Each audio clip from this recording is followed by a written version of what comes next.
So by law, the State Department has to put out a paper every single year outlining the national security strategy. And this year, things are a little bit different. Normally, those papers are extremely boring and only the biggest policy wonk nerds ever read any of them because they're so dry and boring, and it always says the exact same thing. This one, the 2025 National Security Strategy, is not like that at all. In fact, it is, by standards of Washington, incredibly radical. And so today, we are going to discuss what that means for the American empire and globalism as a whole. And with us today are Stormy Waters and Ron Dodson. So hello and welcome to Contra Mundum. The American Revolution, in other words, is never finished. It must always be renewed. Greater love than this hath no man, than that he lay down his life for his friend. What if it's not envy? We must take back our cities, and take back our culture, and take back our country. God bless you, and God bless America.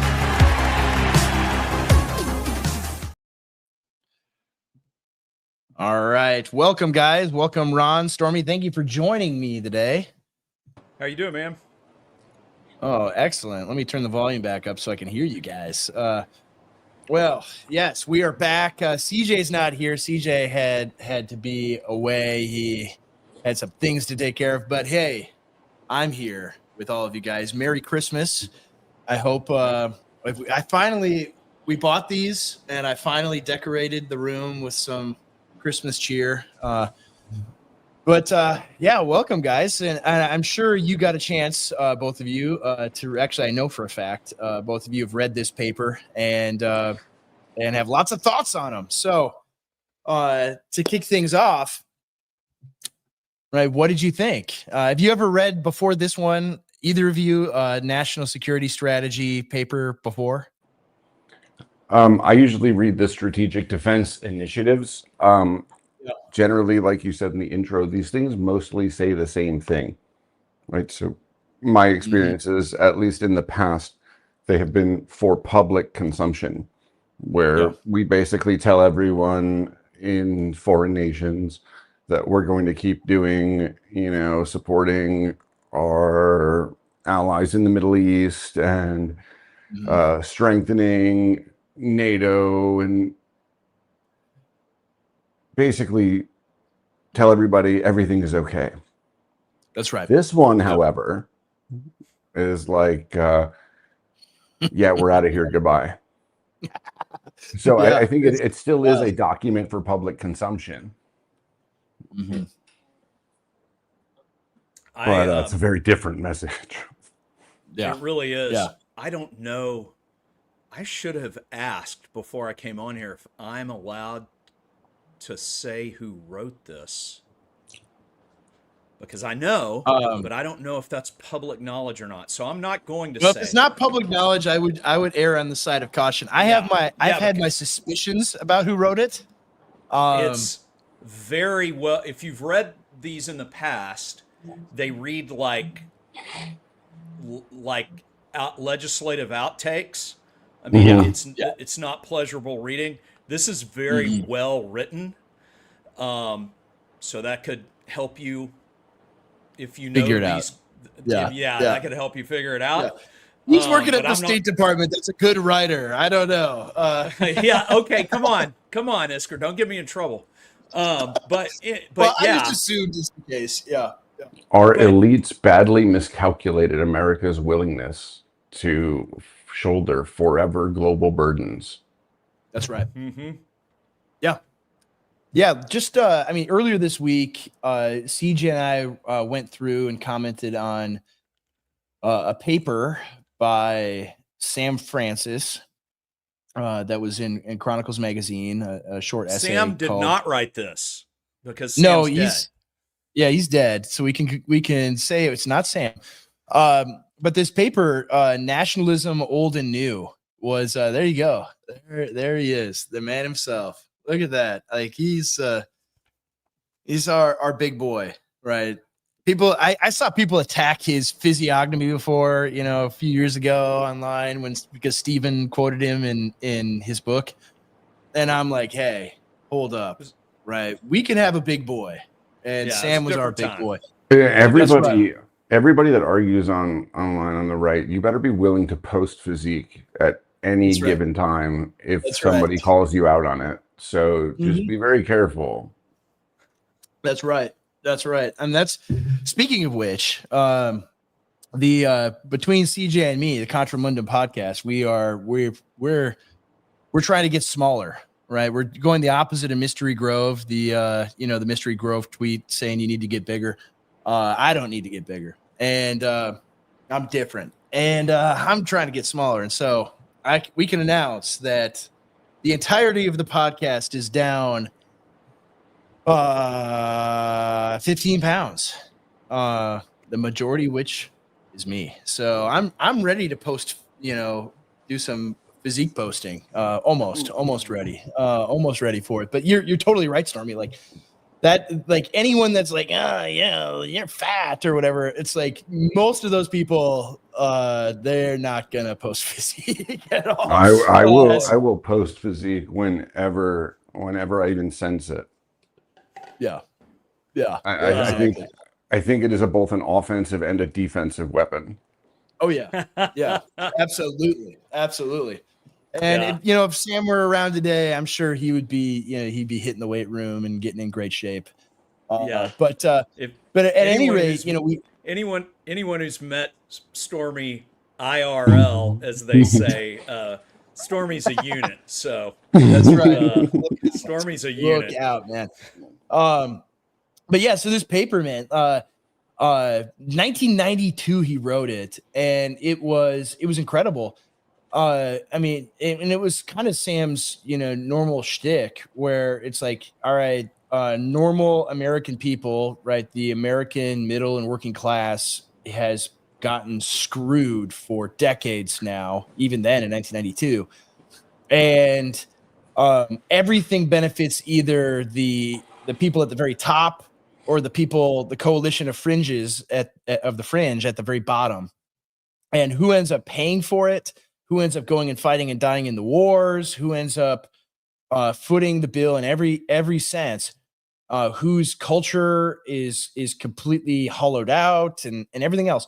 It's the middle Americans, right? It's them. And in terms of foreign policy, it's the same thing, right? The American people are tired of having to foot the bill for the entire planet. We're tired of having to pay for every NGO in Africa to go turn Ugandans trans. We're tired of everything in Ukraine. We're tired of having to be at Israel's beck and call every single day. We want a foreign policy that caters to the interests of the American people. And in this paper, I read it and I'm reading it. And like you said, Ron, very well written, very fun to read. And I'm seeing that being articulated like a clear, and whether you agree with every priority they have or not, or every single objective that they're carrying out, whether in fact it is in our interest or not, it's very obvious that what they're making the case for is a foreign policy for Americans, right? Would you agree with that statement? Yeah. I'm going to read just the first 3 or 4 sentences, and it's breathtaking in its focus. And it just starts: to ensure that America remains the world's strongest, richest, most powerful, and most successful country for decades to come, our country needs a coherent, focused strategy for how we interact with the world. And to get that right, Americans need to know what exactly it is we are trying to do and why. And then this is how, again, the anonymous writer ties that together. A strategy is a concrete, realistic plan that explains the essential. This guy might have read Plato, and Aristotle, the essential connection between ends and means. It begins from an accurate assessment of what is desired and what tools are available or can be realistically be created to achieve the desired outcomes. That whole deal of coherence, of connecting ends and means, or goals and mechanisms, is just antithetical to what this thing has been before. That we have to have a coherent view of the world that is centered upon national self-interest. And that's, we could just end it right there. You've said enough. In the first 3 sentences, you've said enough. Okay. Well, and he goes on. I mean, it's even better. Right? He says, a strategy must evaluate, sort, and prioritize. Not every country, region, issue, or cause, however worthy, can be the focus of American strategy. The purpose of foreign policy is the protection of core national interests. That is the sole focus of this strategy. American strategy since the end of the Cold War have fallen short. They've been a laundry list of wishes or desired end states, have not clearly defined what we want, but instead stated vague platitudes, and have often misjudged what we should want. After the end of the Cold War, American foreign policy elites convinced themselves that permanent American domination of the entire world was in the best interest of the country. Yet the affairs of other countries are our concern only if their activities directly threaten our interests. Our elites badly miscalculated America's willingness to shoulder forever global burdens to which the American people saw no connection to the national interest. They overestimated America's ability to fund simultaneously a massive welfare, regulatory, administrative state alongside a massive military, diplomatic, intelligence, and foreign aid complex.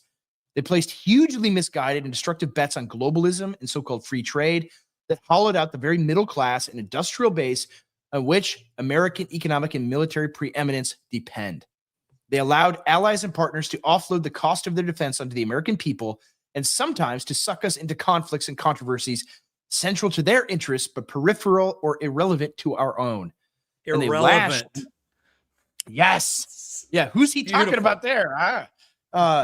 And they lashed American policy to a network of international institutions, some of which are driven by outright anti-Americanism and many by a transnationalism that explicitly seeks to dissolve our individual state sovereignty.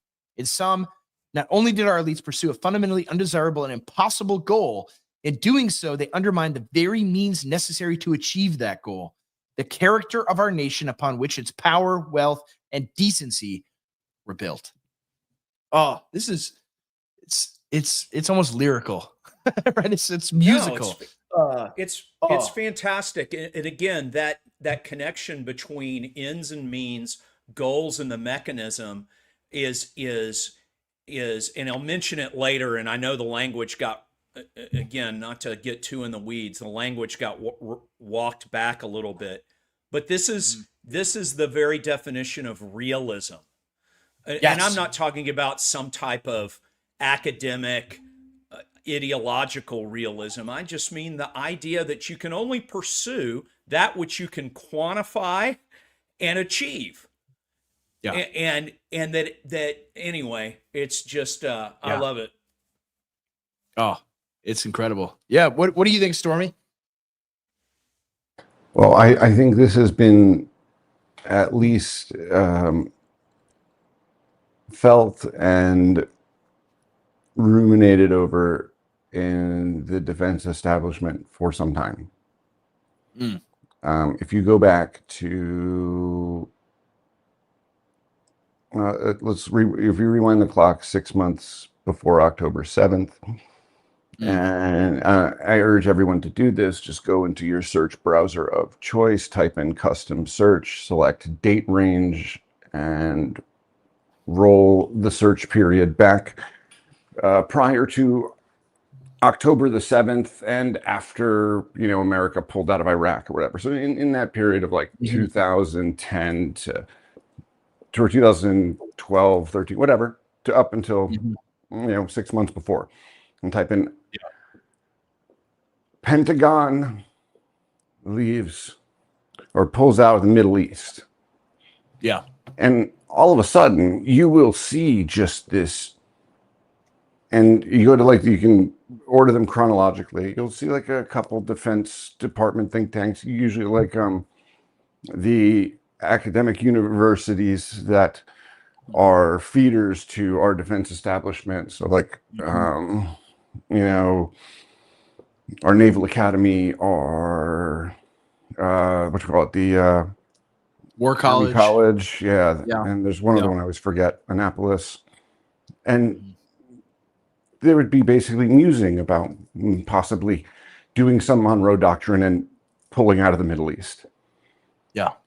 And then about a year before October 7th, just this shrieking. It would be a disaster if the Pentagon pulls out of the Middle East. Pulling out of the Middle East will destroy American security at home. Da, da, da, da, da, da, da. And I'm talking hundreds of articles from Foreign Policy magazine to the Atlantic to, I mean, I think Council on Foreign Relations, through like their 3 different little publications, National Review, American, like literally every single regime controlled media outlet, from the highest of high down to, you know, Bill Kristol's trash opinions, all shrieking about this thing, about how this thing that no one said they were doing would be a disaster. It'd be like if I come over to your house and all of a sudden you start screeching, "Please don't shoot me." Like, I'd be really fucking confused. I'd be like, wait a second. I had no intention of doing this. Family show. There's children in the car. Oh, darn it. Darn it. Okay. I'm gonna have to the explicit thing on from here on out. That will be the last one. That will be the last one, I think you promised. Okay. And I apologize to all of the gentle young ears that heard that. Yeah, I'm sure my wife is listening with the children, and they learned a new word now. But no, go ahead. Sorry to interrupt you. But basically, they're shrieking about a thing that nobody is explicitly saying they're doing. Right? So why are you protesting a thing that no one is saying that they're doing yet? Yeah, the lady because they know that it is being talked about and thinking about, and they can't say how they know that it is being talked about and thought about. So seeing this put into, not just like put into words. Yes, that's exactly correct. And to do so would severely hamper their ability to conduct operations, Ron. So we can't do that. I mean, registration, in fact, I mean, would actually just make their job a lot more difficult, and then the terrorists win. So that's right. Yeah, we can't do that. So seeing it put into words, and seeing it put into words so unapologetically, is very refreshing. How much do you think? Because I know for a fact that there's a lot of people. You often hear the stats about how usually military service in the United States military is generally an intergenerational thing.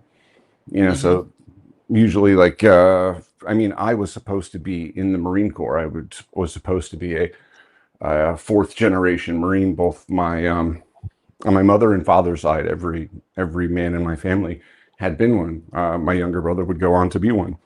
I was disqualified for a hernia surgery literally the day I was actually shipping out. I had passed the initial. My recruiter and I were trying to hide it, but the little Vietnamese doctor at MEPS caught me and sent me packing. But this also goes the same for a lot of our military brass. That is also an intergenerational thing. Yeah. And there's a lot of that brass that is very unhappy with the way our defense policy has been conducted, let's say over the last 30 years. Yeah.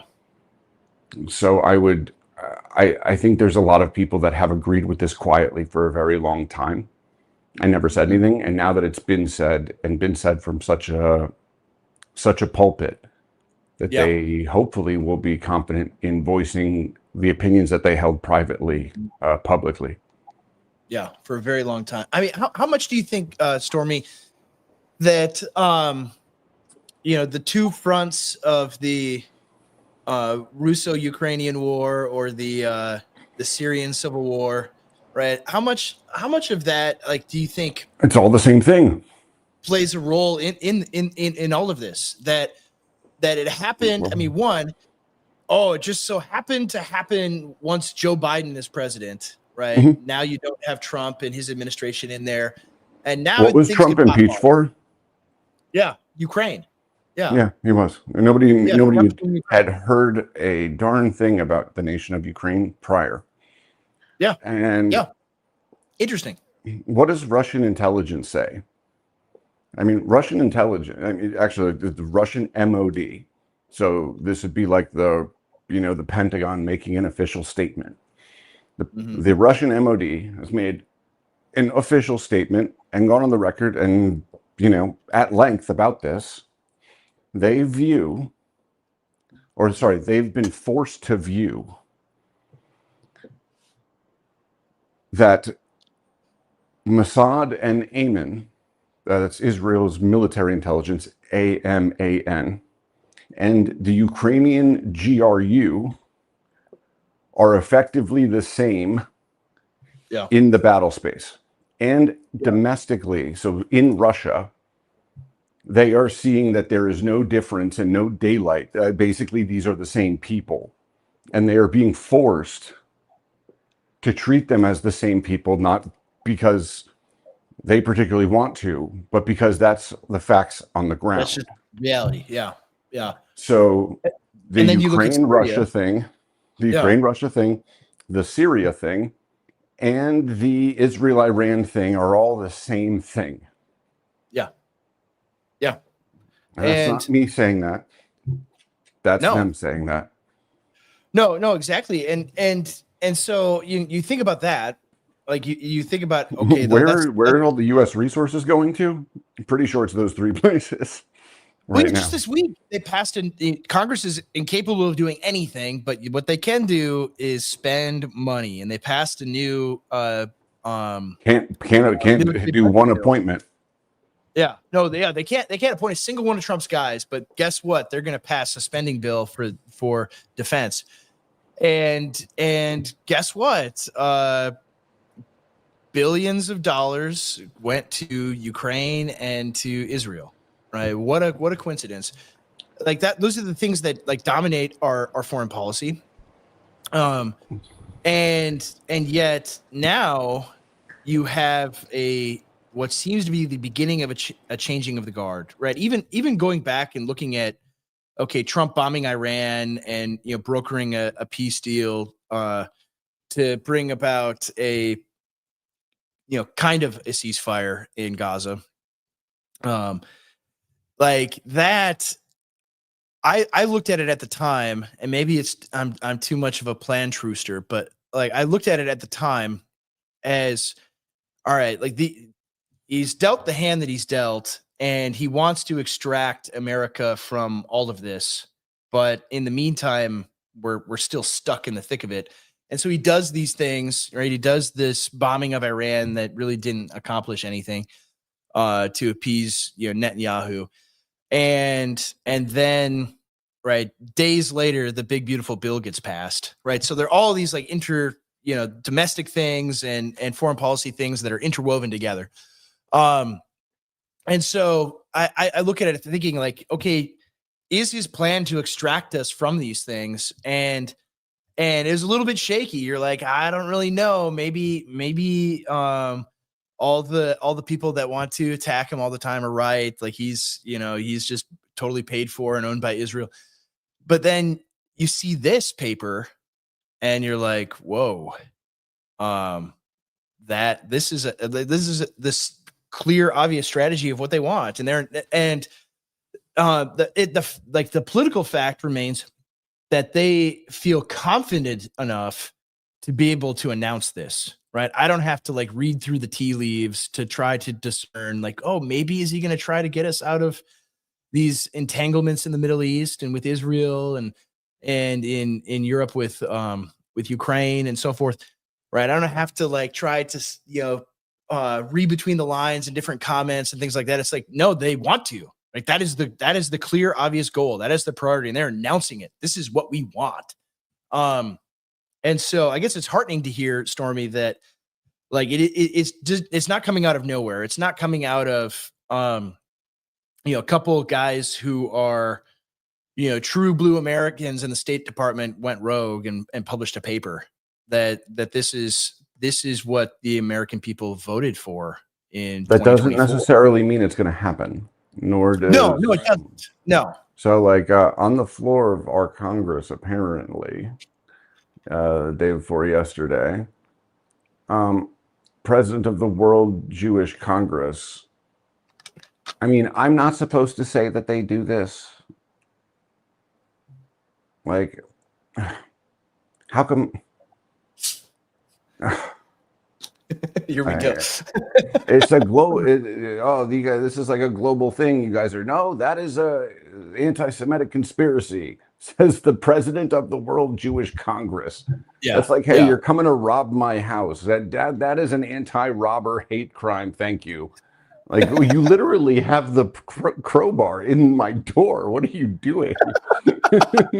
Shut up, bigot.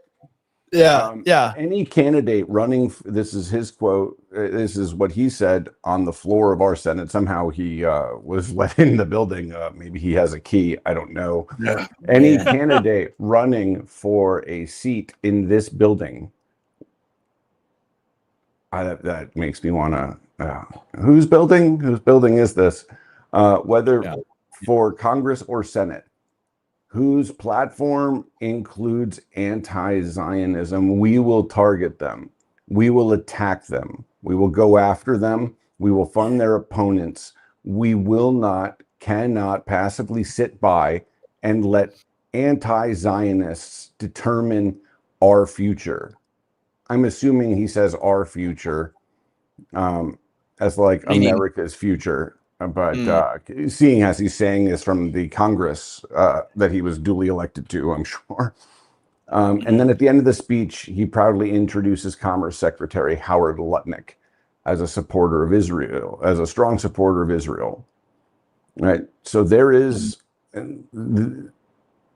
these aren't nobodies that oppose this. Yeah. All right. So, so the fact that a lot of us want this, a lot of patriotic people in the U.S. government want this. Everybody needs to be realistic about the forces arrayed against them. Yes. All right. Absolutely.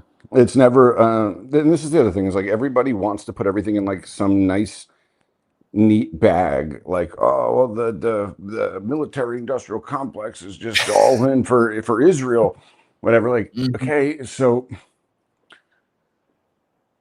Raytheon doesn't care about brown people in Palestine. They don't. They have mortgages. Yeah. Right.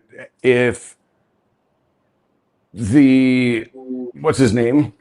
If Mr. Ron Lauder wants to lobby our government to make the government buy a bunch of missiles to bomb them, Raytheon doesn't care who gets bombed. They have bills to pay. The people that run these companies have hundreds of thousands of individuals that all have mortgages and families that depend on his business making money. Yeah. But that is oh my God, well, we're funding Israel. Like we're funding all this money for missiles. And that means that the people that make the missiles and the system that built those missiles, they're fully under control of these people. Like, no, no, they're in the missile selling business. I don't know if anyone has told you that these people sell missiles. That's what they do. That does not mean they're in the tank for boots on the ground in Iran. That's right. Or boots on the ground in Ukraine. People can't differentiate these things. And as an American, frankly, I don't care how like that Russians got blown up by missiles. I don't care the Palestinians or Iranians get blown up by missiles. I don't care. I can't express to you any stronger without using words I'm not allowed to use. how much I don't care. Yeah. And the Yeah. CEO of Raytheon, the CEO of General Dynamics, the CEO of Northrop Grumman, he cares even less than I do. Yeah. He cares about But one you thing. He ask- cares about profits. Yeah. Well, he cares about profits, yes. But that does not mean, right? So like a arms company and people in the arms business, and the Pentagon is in the arms business. Let's have no illusions about that. Mhm. It is one thing to sell a country arms. I'm sure Raytheon would sell everybody missiles, but only Yeah. Israel right now has control of the US government's checkbook. So only one person right now is buying. If everyone was buying missiles, well, they'd be selling missiles to everybody. I don't know if anybody's been paying attention. You know, the last 10 years have been kind of quiet up until the last year and a half. So, you know, they've been it's been a while since they've been selling some missiles, so they are going to do as much of it as humanly possible. Of course. But if you notice, and I'll use the example of Ukraine because it's a little less emotionally charged for people, because many amongst us think that Benjamin Netanyahu at the wheel of the Jewish state control via teleprompter every word that comes out of every government official's mouths inside the US government. So this, maybe Ukraine is a little better. Does everybody remember when Joe Biden went to Poland and he told the troops and the TV cameras, by this time next year, boys, you're going to be in Ukraine. And then the very next day, a guy that you've probably never seen on TV before, the head of the Joint Chiefs of Staff, came out on TV, not Lloyd Austin, not the diversity hire, the black guy that got lost on the way to his job for 8 months. And surprisingly, nobody noticed. Nobody noticed. Not that guy. The head of the Joint Chiefs of Staff comes out on TV and goes, everything that guy just said is bull. Yeah. And I remember that guy said, the head of the Joint Chiefs of Staff told everybody in the country that the president doesn't know what the heck he's talking about. Yeah. And, you know, basically is not in charge of that particular thing. And the very next day after that, the other black person, the lesbian one with the microphone, White House press secretary, Catherine Jean-Pierre. There we go. There was no way I was remembering that. She gets out in front of the television cameras and said, "Yeah, everything the president said the day before yesterday was bulls."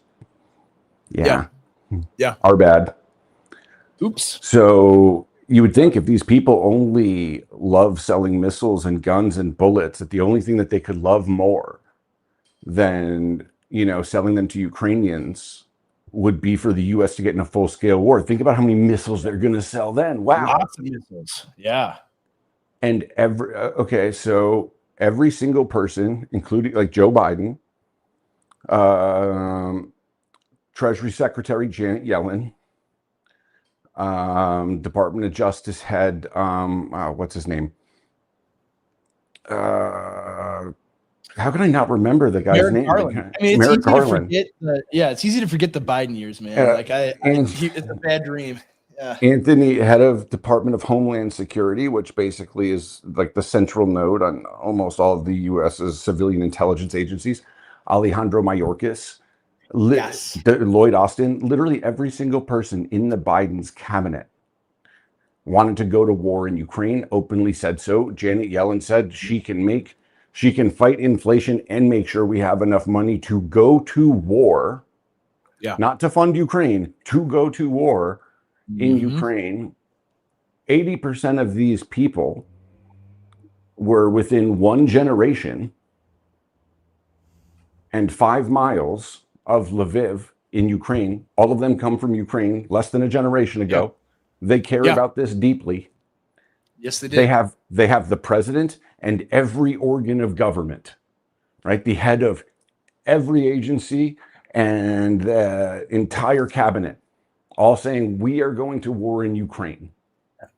And yet here we are in the year of our Lord, 2025, and there has been no U.S. boots on the ground in Ukraine. How is this possible? Yeah. Because everything that you know about politics, everything that you're told by all of the people that say all the things online, like, okay, well, the president wants to, the vice president wants to, the entire cabinet wants to. Janet Yellen says we have the money. We're already sending. Okay, so why are we not at war? If all of these people say they want to go to war, why aren't we at war? There seems to be somebody else deciding the exception in this domain. Yeah. Yes. Who do you think that is? It's same people that don't mind selling missiles.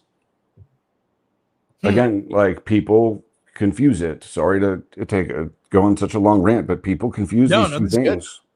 Right? Like, so you can sell missiles to blow up brown people and be perfectly okay with it, as am I. You know, capitalism.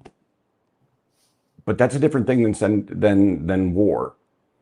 Yeah. So we can see that the Pentagon has no problem selling these people weapons, but that does not mean that they want to go to war with these countries. Yeah. You can do the exact same thing with Iran. Oh, well, we keep on arming Israel, so of course the Pentagon wants to go to war in Iran. Well, everybody should take a quick look back at what was it, the Millennium Challenge? I got to remember this guy's name. You'll probably remember, Ron. It's the Marine Corps general that has the most badass name, like the most Marine Corps guy name ever. That did that war game in 2002 with the Israelis. And we lost the war game to Iran in 2 weeks. Yes. Like, I urge everyone to look it up. I think it's called the Millennium Challenge. Yeah. Well, Paul Van Ripper. There we go. Is that not the most general name ever? That's a great name. This picture too. Let me see if I can bring it up here. Let me see if I can pull it up. Let's see. Share screen. If you're the Pentagon and you just come to the realization that, okay, Clinton and the rest of the neoliberal, retarded, globalist queers have just basically created a peer rival in the nation of China that now holds all of your strategic manufacturing, you've got bigger stuff to do than, play whack-a-mole with Arabs for the Israelis. So you have bigger fish to fry than to go to war with a nuclear power who has more nuclear bombs than us. Yeah. Because a couple Jews in the cabinet are mad about something. They have a blood feud going back, centuries with Russia. Yes. Yeah. Well, so we've seen this party break. We've seen the Pentagon say, no, we are going to do this now. It's important to do grown-up stuff. Well, but we've only seen them saying no. So with this document, we see them saying, yes, we're going to do this. So they've always rejected agendas. No, we're not going to war in Iran. No, we're not going to war in Russia. Yeah. We've seen these exceptions, but now it seems that they're throwing down an alternative, like, no, we're going to do this instead. That's right. Yeah. Rather because a lot of people look at it like either we have this global empire that is listless and just does random wars in random places just for fun or for whatever reason, or because Benjamin Netanyahu wants it or whoever, that we either have that or we have like total isolationism and America is this autarkic state. And it's like, that's a pretty wide spectrum, actually. What if we just had sort of the American centric foreign policy that we had for like the first 2.5 centuries, where it's like Um, Monroe Doctrine, we're going to dominate our sphere of influence and let the world, kill each other where it doesn't matter to us. One day, And- when the ADL and Israel's Unit 8200 dox me, and my identity becomes public information, Ron Dodson and I are going to go to Capitol Hill, and we are going to tell everyone about Listian economics, because you can be an economic superpower, be a lot isolationist, and still Oh, yeah. be the biggest presence in the world. These are not That's- separate things. That's what we were until the 20th century, right? Yep. And so I think what you're describing too. I was actually like really befuddled in, what was it, 2011, 2012, right, when Obama wanted to have American troops in Syria, which I mean we did have troops there, right? We had special forces and so forth operating in Syria. But a lot of it was very covert. Fighting against our own Yeah. intelligence services. But it was it was it was Go ask an intel contractor or a vet of that in the team, from the teams or Rangers. Yeah, I heard from a couple, but one specific Teams guy who will remain anonymous, that when the Pentagon's militia went into Syria to track down and kill the CIA-backed militia that was trying to basically false flag us into a war in Syria for Hillary Clinton and Genie Energy. I urge everyone to look up Genie Energy, GENIE, and scroll. I mean, you can find this on the Wikipedia. Scroll down to the advisory board and let me know what names pop up, who you see. It's really interesting. But yeah, they were trained and loaded up out of Qatar. Yeah, they wanted. I mean, Ron, you've got a lot of experience in the in American defense avionics. What's the situation? I talk about like? that. What's the base in Qatar like? I mean, like, how big of an infrastructure and how big of a thing is this?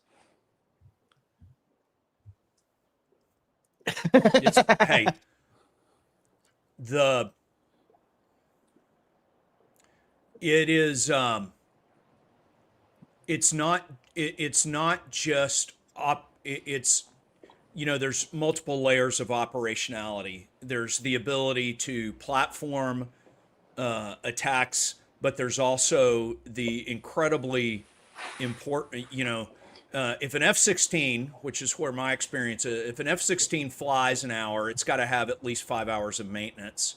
And I mean, that's not always, they're all like this. And the F-15's way worse. The F-14s, everybody loves the Tomcat from back in the day. It needed close to 30 hours of maintenance for every hour it flew. And that was one of the reasons it was retired when it was. But our operational capacity. Is that the same for Russian platforms? Oh, no. It can't be. No, Russian platforms are designed to fly off, the MiG-29, the Sukhoi stuff is a little more finicky, but the old Mogoevin and Gurevich, the MiG stuff, and it's all been combined now since those aren't separate companies anymore, but they still have disparate design teams. But the old MiG stuff was designed to be very remote and robust, and our stuff just tends to be built like it came off the NASA clean room, and so it's very high tolerance, very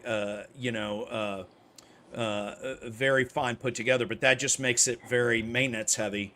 And the Qatari base has a lot of maintenance capacity in a very strategic spot on the map, and that's why it's so important. It's a big place. It's a huge place with, again, a lot of secondary or derivative capacity. Hint, hint. Yeah. Yeah. So yeah, Pentagon has the capabilities of arming and training on the ground fighter guys. And in the Qatar. Israelis, without telling us, just decided to lob some missiles their way. Yeah. Yeah. There was a very big shouting match that resulted from that. Oh, Yeah, it didn't. Isn't about. there an executive order that got penned immediately afterwards? Because everyone's like, "Oh no, see." Okay, so the two things people don't know how, something that would actually be very useful, I think, one day, Ron, is you, me, and maybe Carl Dahl do like a show on how intelligence actually works. So That would be fun. I think so, because it's a huge problem. I shouldn't have to argue with people saying, "Oh, look, no, Donald Trump was in on the bombing of this. He was in on it from the very beginning. It says here in the New York Times and the Times of Israel. He was fully in the loop about bombing Qatar." Look, less than 48 largest... hours ago, I was in the Eisenhower Executive Office building, and these are very capable people, but they're just people. And most intelligence, not to, we've got all the internet, packets tapped and all that, and that runs through this massive AI-fueled filtering deal that's spitting out. But remember, these are just people who talk to one another and have to read things off a screen. It's not magic. And, That's right. You see them. It is absolutely nothing like the movies where, we're hacking into the, hack into the system, open the, it's just most intelligence work is reading newspapers, y'all. And now the newspapers tend to be online, but that's what it is. It's just people, shoe leather. Okay, continue. And so, like, no, information ops are a thing. So if Benjamin Netanyahu is telling you that Donald Trump was in the loop, and the Times of Israel is saying that not only was he in the loop, but he greenlit the attack on Qatar, that doesn't mean that you believe it. Right. All right. Because the reason they read these newspapers, like Ron is saying, is to try and figure out where the motives lie. Okay, well, does Israel have any motives, since they just attacked America's actual strongest ally in the Middle East, the place that lets us park the largest base outside of the United States in their country? Donald Trump, did Donald Trump greenlight the missile strike on the country where the base is? No, he didn't. Yeah. But who would want you to think like? Yeah. It's so bad. Yeah. Let's go back real quick. They don't need it to stick. Go on. Yeah. Sorry. I think this is important for guys who want to know more about this, how this stuff, because this is really important on the intel side. So you're reading newspapers, but then you have, a spy isn't a CIA officer is not a spy. A CIA officer would recruit a spy. Why would they do that if they have all this information at their both SIGINT or signals intelligence, which is coming off our monitoring of RF bands and our packet sniffing and all that. But why would you still want to recruit spies? And it's the most important thing that an intelligence service does, and we have neglected it. And that's called human intelligence. Yeah.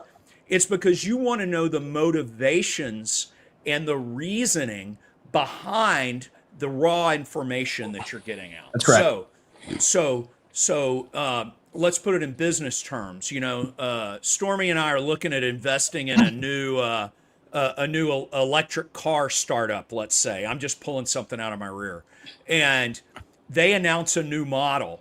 Well, we might want to go talk to somebody over a beer or coffee who works for that company as to know what are they seeing from what's their motivation on the inside. We would never do this. We would never trade on insider information, but that's why you want this human intelligence, and it's been neglected because we've got the most capable SIGINT in the world. We really do, and it's unrivaled. But Yep. but understanding the motivations of people and understand it's why every embassy that has a station, an intelligence station that's attached to it, has people who are experts in that culture. So when spies are recruited, you have the ability to interpret this information and the motivations. That is, this is, I know for a lot of you guys, maybe you've got background in this, and this is Intel 101, but so many people now growing up seeing these crazy movies and everything, this is the basis for how intelligence works. And you've got, you can't just have the raw information. You've got to understand at some level the motivation and the reasoning in order to make sense of it. Is that We've fair? been doing, we haven't been able to do human at all since basically since, I guess you can call it the late 90s, early 2000s, when institutional feminism became like a thing. I've heard this from several people that have left the agency, that it's completely unworkable. Like, so like in the Middle East, rather than like the British colonial system, right, would if they needed people that spoke Arabic, they would find Brits that spoke Arabic and knew or lived in the area. They wouldn't hire Arabs.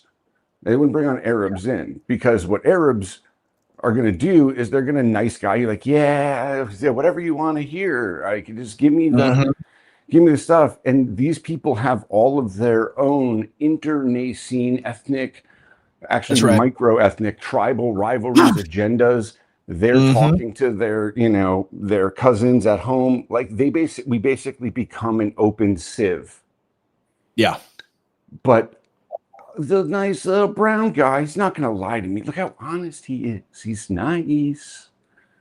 Well, like, it's racist to do that. You can't do that. Yeah.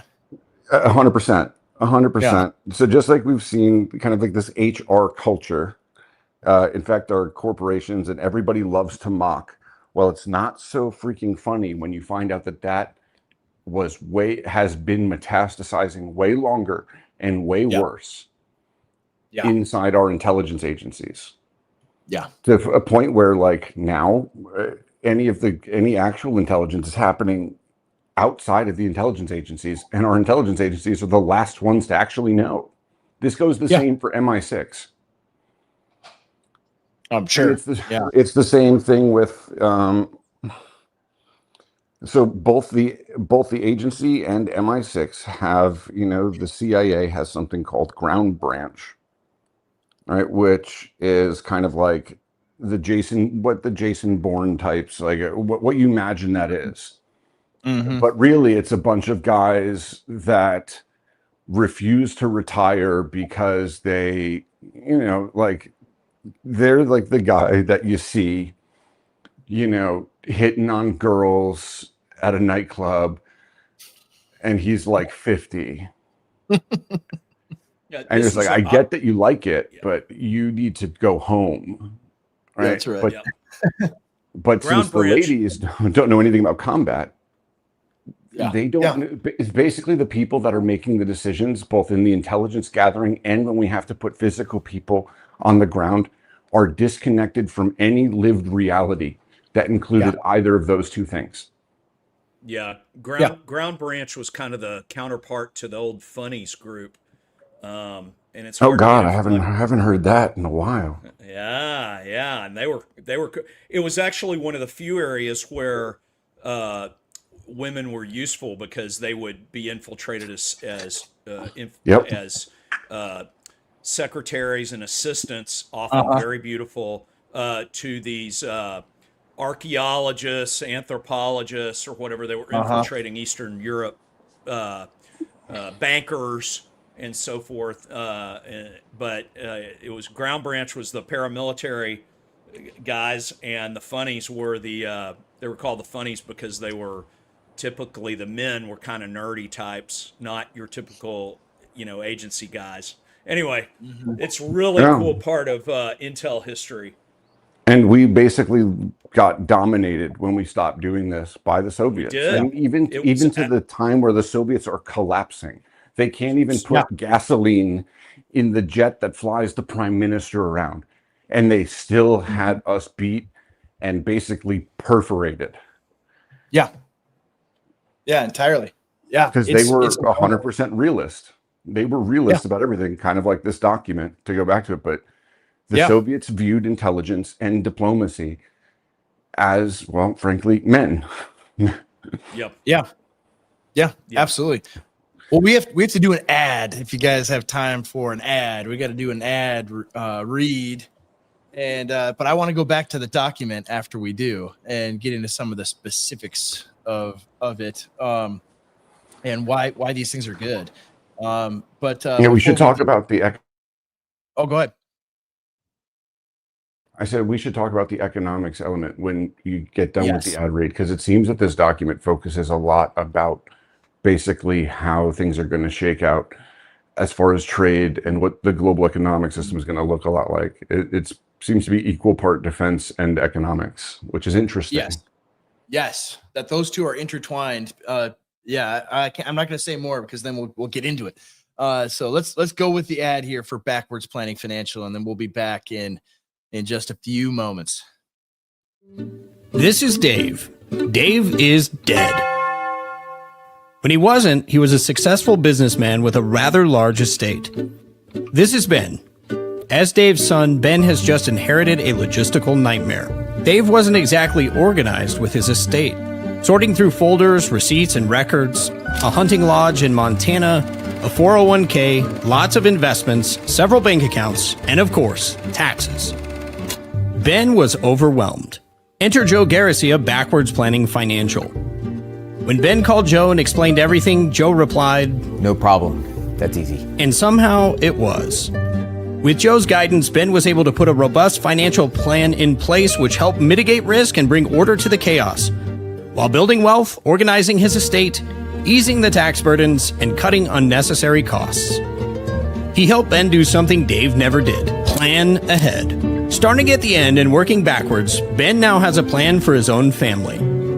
Now his kids won't go through what he did when he eventually... Backwards Planning Financial. Start planning for your death before you're gone.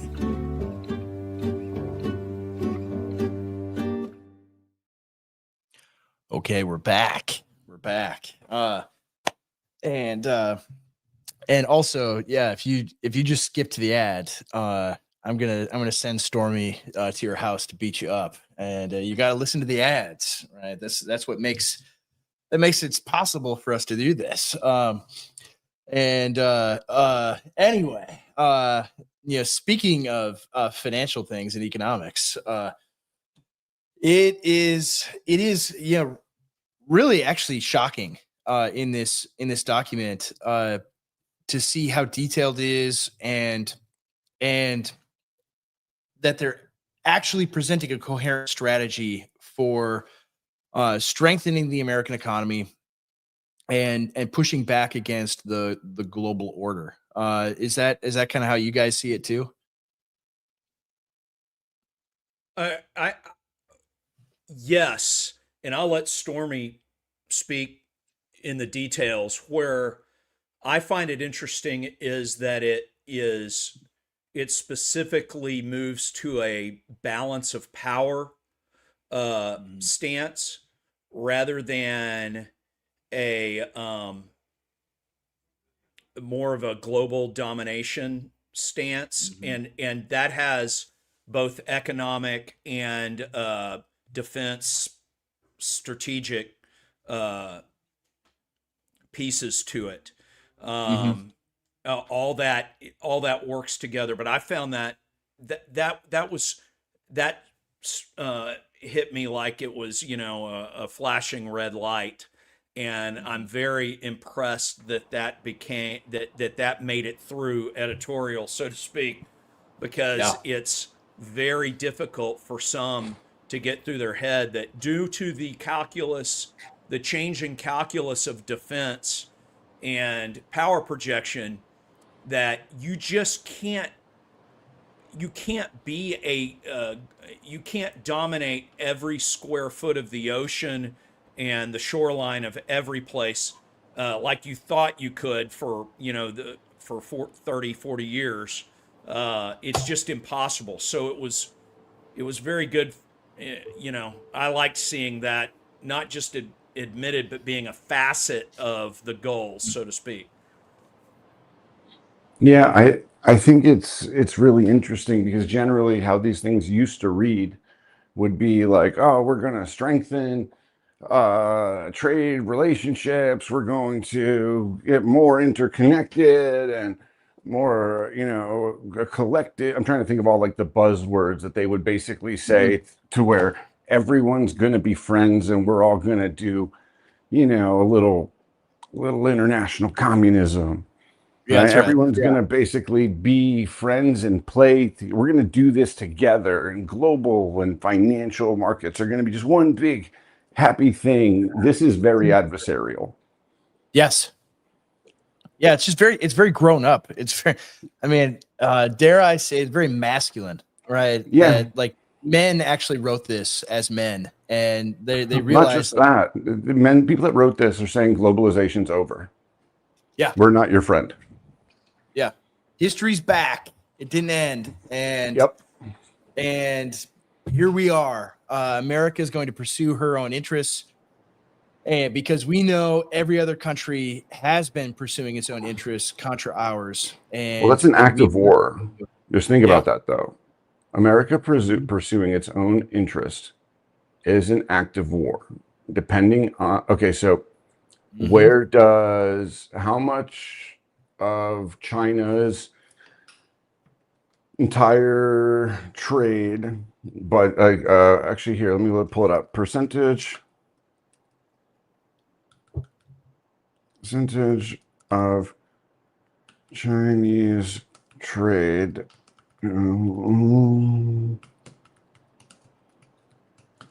Okay.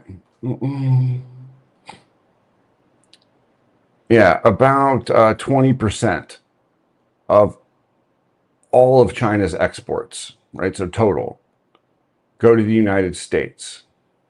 Yeah.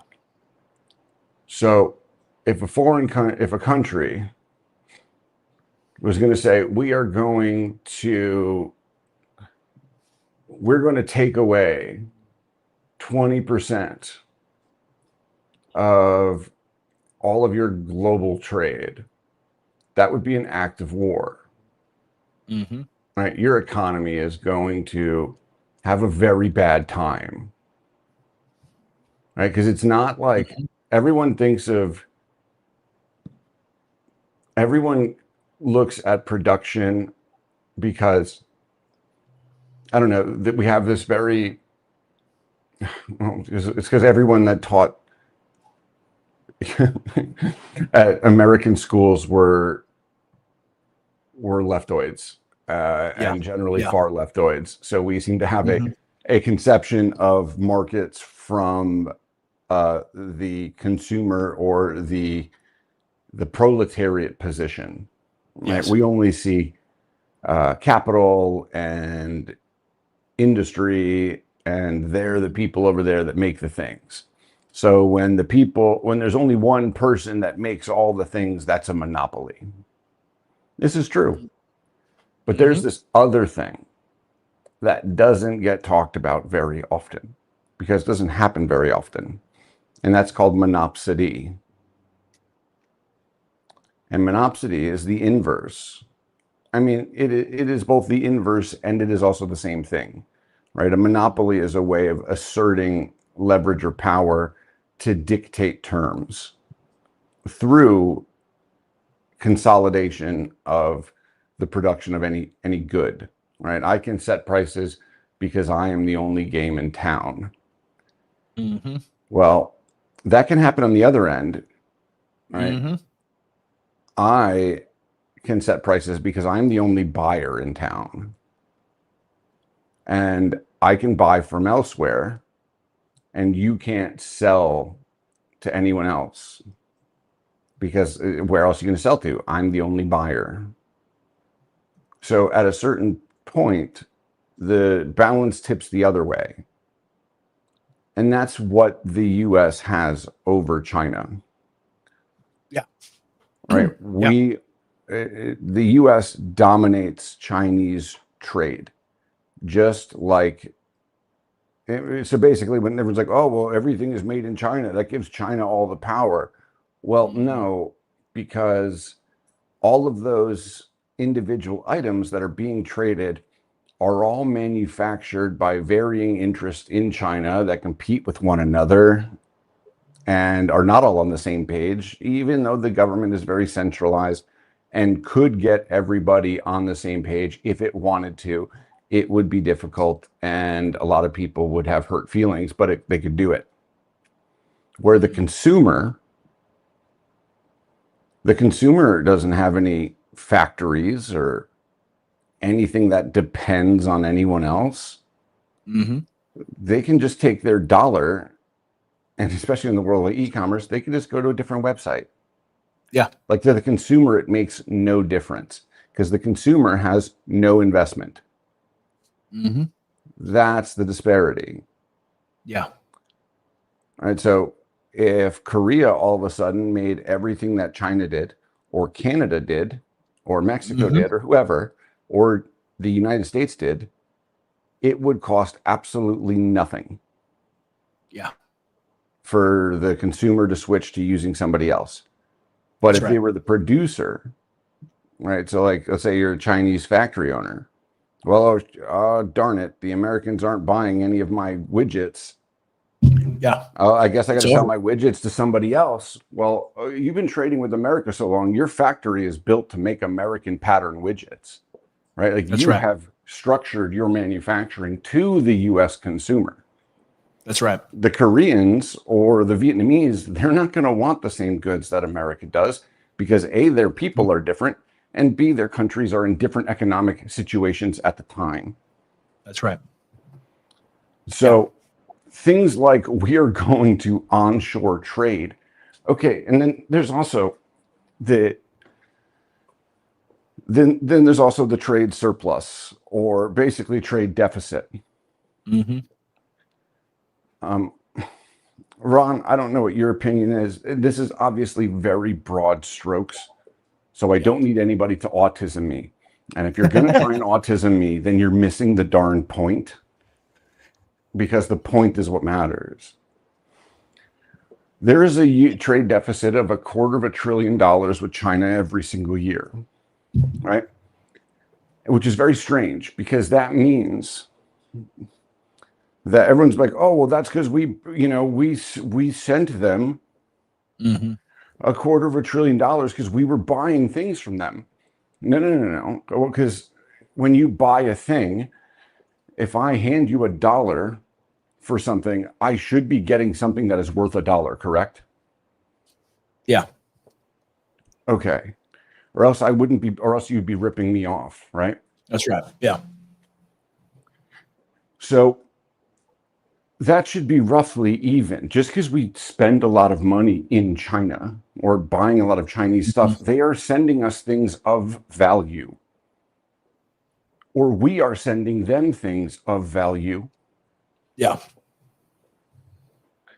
So when there is a deficit of $250 billion a year, that means $250 billion.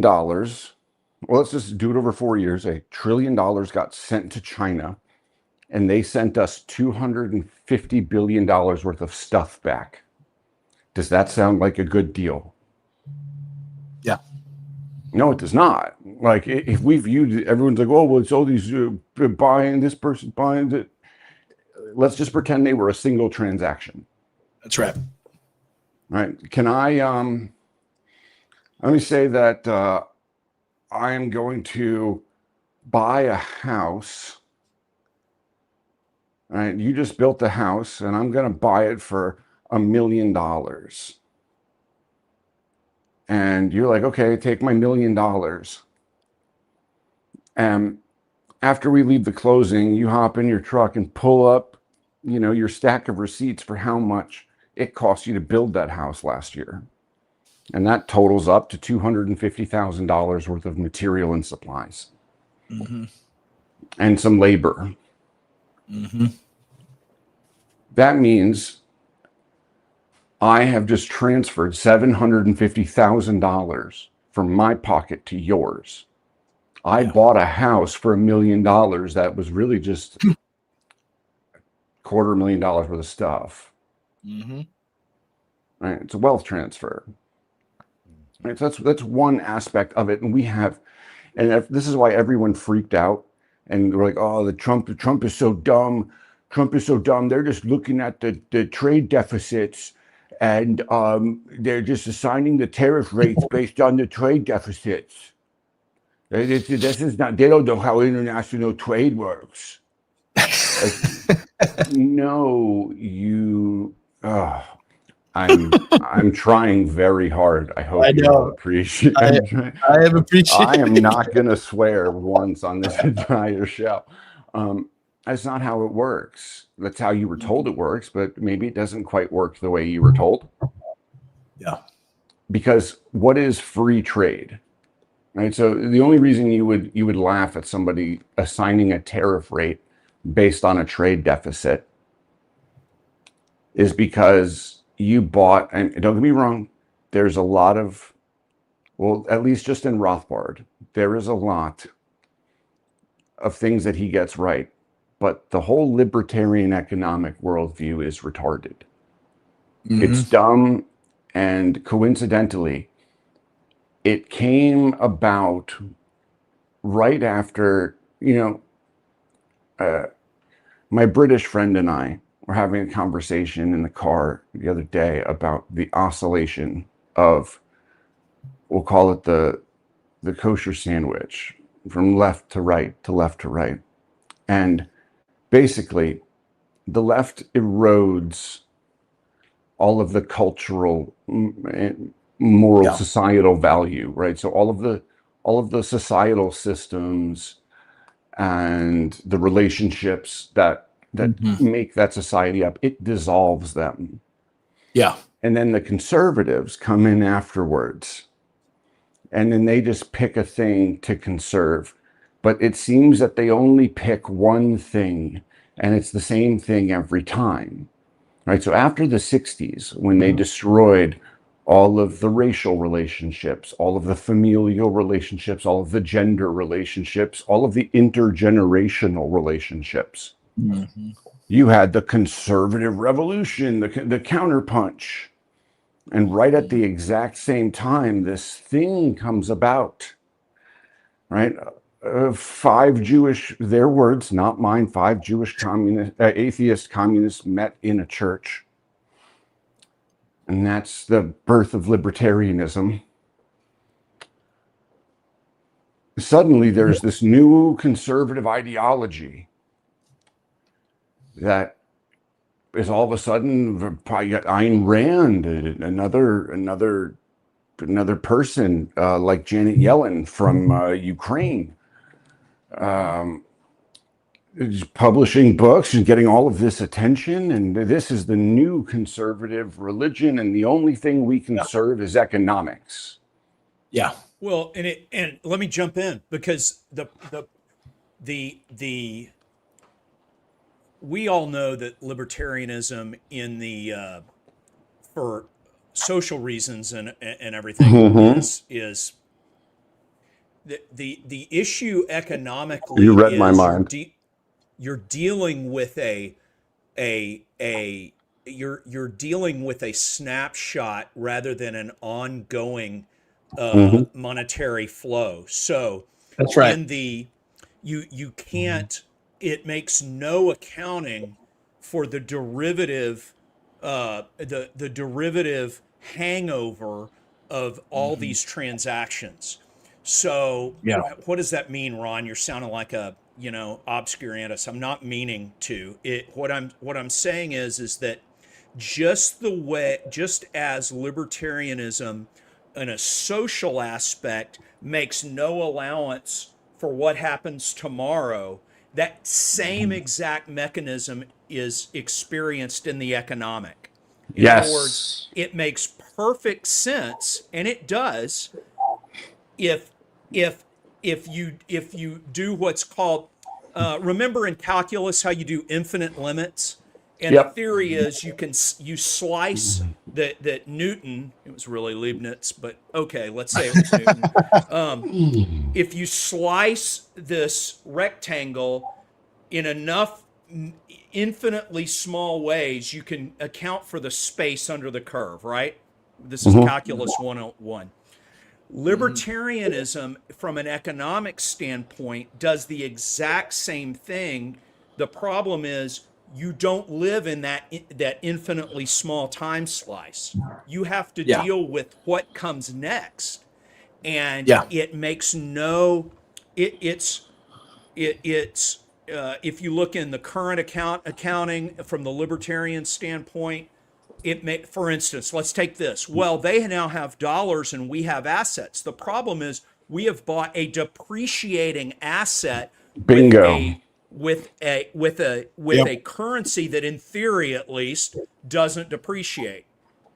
Now we know it does, but so well, this you tell that to the Chinese and Europeans who are clamoring for every single dollar they can get their hands on. So it must be depreciating less than others. Well, that's right. And that's a separate. But this is the sophisticated understanding of why libertarianism is.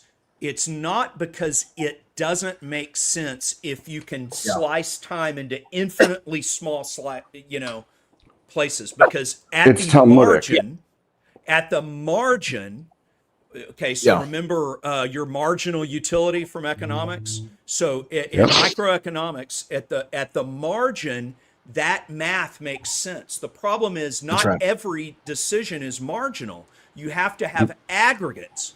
So anyway, I'm sorry, I wanted to just start out. It is the spirit. It is the word of the law, not the spirit of the law. That's right. Right. The libertarian. The reason I say it's kind of Talmudic because it's playing games, right? Yeah. So nobody actually thinks that way. Nobody who has ever existed in an economy thinks that we can just make a economic worldview that exists in a snapshot, right? So I'm going to buy this asset. Well, no, that asset is a business. That business is going to have to be maintained. The people that consume its products are going to die. The people that produce its inputs are going to die, and they're going to have to be like, this is a living thing. That's right. Yeah, when you analyze a business, you don't just look at the balance sheet. You have to understand the income statement or the statement of cash flows. One is a snapshot in time. The other tells a story over time. And this is why any private equity guy that goes to buy a company, right, will basically, they will purchase. So like, let's say, Ron, you have a business and you have daughters, and let's say I have a business and I have sons, right? And your daughters want nothing to do with this business, and my friend Mr. Isker's got no children, right? We all have the same business. We're all retiring, and all of our businesses are for sale. They produce the same thing. They have the same amount of customers. They have the same amount of revenue. They have the same EBITDA. Which one of us is getting acquired? It's Isker. Yeah. Right? Because the reason that they handcuff founders, right? So if I start a business and it gets acquired, the private equity company is going to come in and slap me with golden handcuffs to saying, sorry, buddy, here's your big check, but also you work for us for the next 5 years. Because we just gave you a bunch of money. And just like if you had a bunch of sons, And we just gave Dad $100 million, and Dad is trying to retire. He doesn't want to work too much. But what is stopping the son from taking that money, right? Taking all the, most importantly, the relationships. You never buy founder-centric businesses, right? That's right. Never. Because once that founder is gone, well, okay, so the margins that Ron was talking about, right, that he saw on the balance sheet, well, those margins don't exist as they do on paper. Those margins exist only because of the special relationship that the founder had with the manufacturer of, you know, the widget guy that he went to college with, or, you know. This is most emphasized in, especially in service businesses, but it Bingo. applies to widgets as well. Or manufacturing, also in when you say service businesses, like, yes, like professional businesses, but also like AC repair. Absolutely. So I got into a lot of trouble because you're buying that guy. Yes, that guy exactly. knows how to fix my deal. You're buying his book of business. And what is the book of business? It's a bunch of relationships. Those don't appear on the balance sheet. That's right. So I got in a lot of trouble when I first came into the discourse on the right, because the official thing was, if you're, when I say official thing, but the people that were kind of running the narrative, these elite human capitalists and so on and so forth, these you know, Greco bodybuilder, you know, adventurer, you know, Greek statues, whatever, that all turned out to be fat homosexuals, but who's keeping count? They were like, oh, well, you can't urge young men to get into the trades. They need to go to college and they need to get lost, like they need to be in the institutions of power. Yeah, but what if you're just thinking further out ahead than you, and you see the institutions of power maybe changing? Like, let's say a reordering of global supply chains. Because if you can't buy a dishwasher on demand, you can't buy an AC unit on demand now, right? I literally I had to go buy a washing machine, and I went to the Home Depot and I was like, all right, cool, I'll take this one. And the guy's like, well, it's gonna be 4 months. I was like, no, like I'll pay extra. I want this one on the ground right now. Well, we can't sell you that one. I was like, which one can you sell me right now? Because I need to do laundry. I need one. Yeah. None of them, actually, in fact, because there's none in the warehouse either. Because as these supply chains are reordering, the just-in-time and what do they call it, Ron? Functional obsolescence, right? These cheap throwaway appliances. Yeah. They the cheap Don't buy those, by the way. Everything is this from your iPhone. But if I get a refrigerator from the 1950s, it still works, which is what I have now, by the way. I couldn't do that.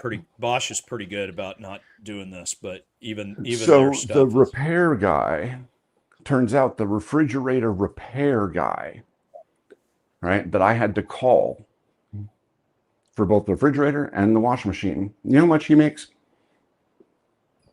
About $400 an hour, and he's booked out 6 months. Dang. He is 65 or 66, and he was telling me that a big private equity fund is buying his business next year. He didn't have anyone to pass it on to. He didn't have any kids. And then, you know, on the cover of the Wall Street Journal is a story, I think this was like 6 months ago, called the Meet the New Millionaires. And guess what? Is the people they were talking about were the owners of these small AC repair companies, because private equity had finally figured out what I was trying to tell people 2 years ago, 3 years ago, that these businesses, because of the relationships that Ron is talking about, are insanely valuable. Yeah. And they're a type of value that doesn't appear in the snapshot, in the spreadsheet. They have an intrinsic value, and it turns out a much more durable value, because the person you made friends with isn't going anywhere for 30 years. So that discount you got that is basically locked in for 30, 40, 50 years. So where I'm going with this is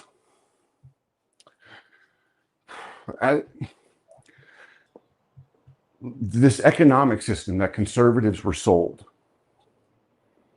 right? This free trade capitalism, right? All of these with the libertarians, it's always just so happens to be progressive ends through libertarian means. Economics is no different. What is another way of saying free market capitalism? Globalism. That's what those are the same words. Right? And okay, what does Marx say about globalism and free market capitalism? That is, it is a necessary step to alienate, right, the production from the labor, right, and make the proletariat's position infinitely more unstable, right? Basically the K-shaped economy, rich get richer, poor get poorer. And you need these people to be unstable and insecure because that is the only way that they would be willing to revolt and overthrow the existing system. So globalism, free market capitalism, you can read this in Marx's words yourself, is the necessary step to communism. You need to separate. It alienates them from their nation. He literally says this, right? Free market capitalism, i.e. globalism, dissolves national identities, dissolves national borders, and creates economic insecurity amongst the working class significant enough to where they would revolt, where otherwise their material needs were being met. So this stuff has to change. Yeah. Both strategic, just like Europe, you can't send white boys off to war when you're also replacing them, and you hate them from officialdom.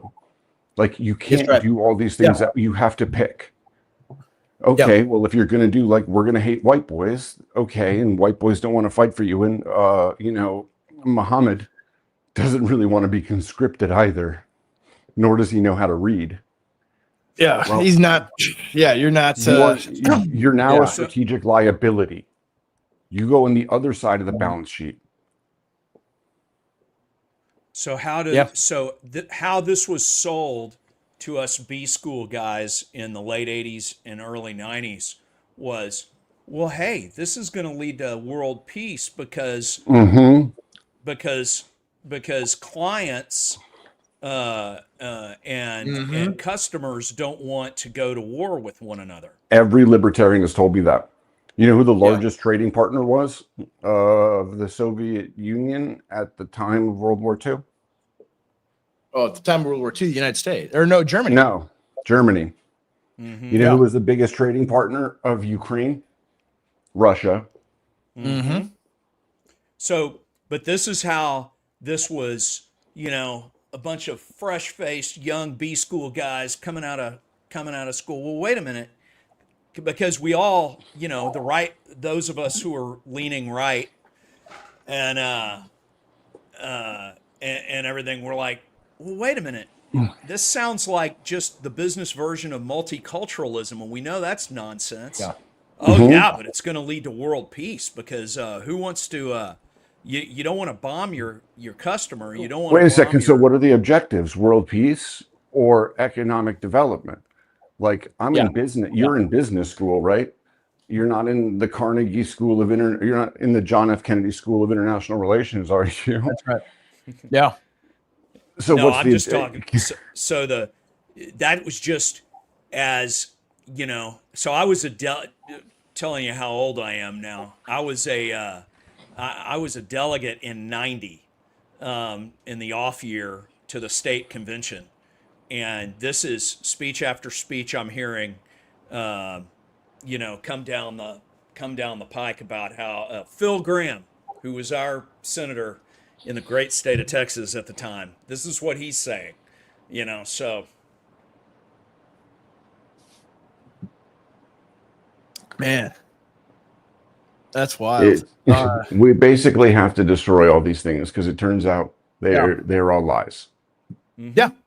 Right. Yeah. Just like Yeah. China. Right. Remember, if we funnel infinity money and we funnel infinity of our industrial base to China, they're going to get so rich, they're just going to toss off communism.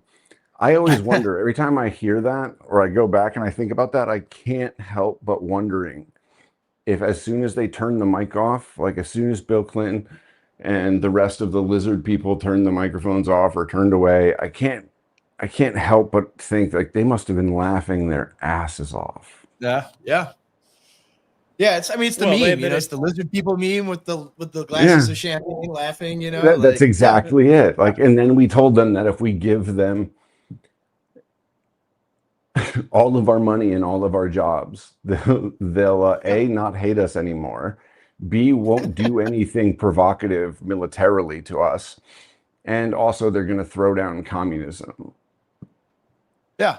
Like this is what the most important and powerful people in the world would have told you to your face. Yeah. They know it's not true. They know it's not true at all. Even just like I'm going to visit my folks in Florida over Christmas, and where they live used to be orange groves everywhere, and those are all gone now. And not because like Florida's booming and all sorts of development is happening and things like that. No, Right. The reason there's no orange groves there is because the Chinese introduced a blight that killed off all of the orange groves in China. And it's like a serious country in the US. Would have just started bombing them over that. Mm-hmm. Right? And we caught them trying to do it again.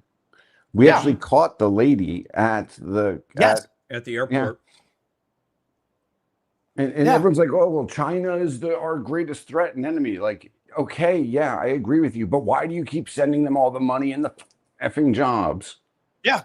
Sending them all the money, sending them here, allowing them to come here, allowing them to be in schools here, allowing them that's because Trump lost a part of the trade deal, right, in his negotiation with China. There was some, I heard there was some errors made on the U.S. side, some miscalculations that China reminded us of, and to kind of mull that over, we have to import. These people just steal everything, right? Oh yeah. I mean, I'm going to predict the future right now for you. There's going to be another leak of strategic importance. So whether it be some top secret intellectual property or some top secret plans, it's going to happen in the next 12 to 24 months. And the person that's going to do it is named Ching Chong Lee. And I would put, I think it was. Exactly. I would put a very large bet. Yeah. If that was in the betting markets or the derivative market, I would make that trade.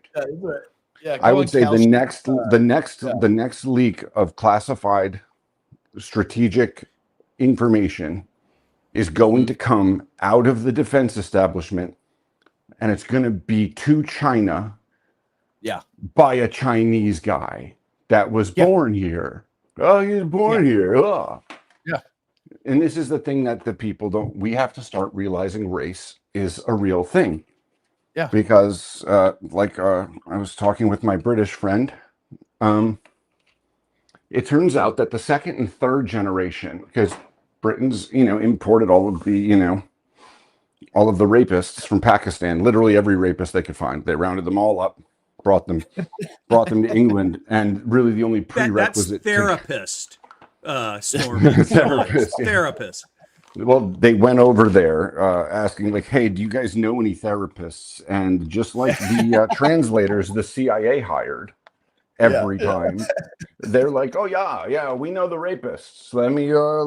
I'll take you right to them. And then they're like, okay, but they have to come to England, and they're going to have to agree to come to England. and they're going to have to agree to get 10,000 pounds a month of free money, and they're going to have to agree to drive a BMW or a Mercedes. That's it. Yeah. And that's all we're offering. Yeah, that's and right. all the rapists are like, yeah, well, let me see. I don't know. I can do some raping in a BMW. Yeah. 1/3 of all of the new car registrations in somebody's the UK. somebody's gonna clip that. Yeah, I was So gonna say, don't.